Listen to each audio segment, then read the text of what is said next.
అకాల మరణం మమ్మల్ని అందరినీ కూడా తీవ్రమైన కలతకు గురి చేసింది.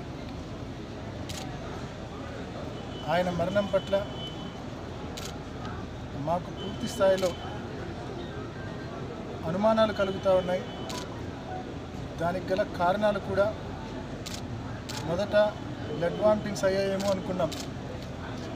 అయితే బ్లడ్ వామిటింగ్స్ కాదనిపించింది. మళ్ళా ఆయన తలపైన పెద్ద గాయాలు 2 ఉన్నాయి. ముందు నుంచి ఒక గాయము, వెనకల పక్క మరింత పెద్ద గాయం ఉంది. సో ముందుకు పడుంటే ముందుకు ఒక గాయం తగిలిండేది. వెనకాల గాయం అంటే 2 పెద్ద గాయాలు తల మీద ఉన్నాయి. అదేవిధంగా తన వేళ్ళకు గాయాలు ఉన్నాయి. అదేవిధంగా తన మొహం మీద గాయాలు ఉన్నాయి. ఇవన్నీ చూస్తే పూర్తి స్థాయిలో ఆయన మృతి పట్ల మాకు అనుమానాలు ఉన్నాయి. మాకున్న అనుమానాలు ఖచ్చితంగా నివృత్తి కావాలా.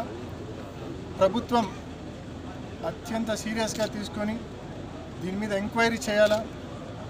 ఎంక్వైరీ చేసి ఇందులో ఉన్న కుట్ర కోణాన్ని బయటికి తీయాలా. దోషులు ఎంతటి వారైనా సరే, ఎవరైనా సరే కఠినంగా శిక్షించాలా. క్లియర్గా ఒకటి మాత్రం చెప్పగలము, it is a suspicious death. It is not a natural death. It is a 100% suspicious death. తన తల మీద ఉన్న గాయాలను బట్టి చూసిన ఎవరైనా ఇది సస్పీషియస్ డెత్, ఇది ఎవరో దాడి చేస్తే మరణించింది అనేది స్పష్టంగా చూస్తే అర్థమవుతూ ఉంది.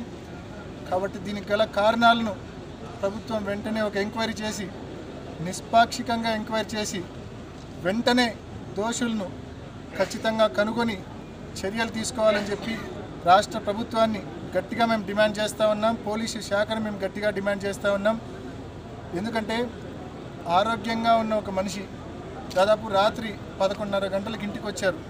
నిన్నంతా కూడా మైదుకూరు నియోజకవర్గంలో ఇంటింటి ప్రచారం నిర్వహించారు. చాపాడు మండలంలో ఇంటింటి ప్రచారం పూర్తి చేసుకొని వచ్చి రాత్రి 11:30 గంటలకు పడుకున్న మనిషి ఉదయాన్నే లేచే కొద్దీ ఇలా ప్రాణాలు కోల్పోయారంటే మరి ఆరోగ్య కారణాలు ఏమాత్రం కాదు.